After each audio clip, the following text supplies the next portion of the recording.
Snowstorm. Focused question.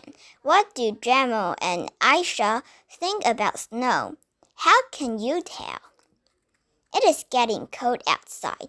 The wind is blowing. There is a nip in the air.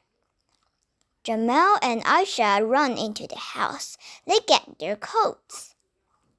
They come back outside. White flakes begin to fall. Jamal and Aisha open their mouths. They catch snow on their tongues. The snow begins to fall fast. It falls faster and faster.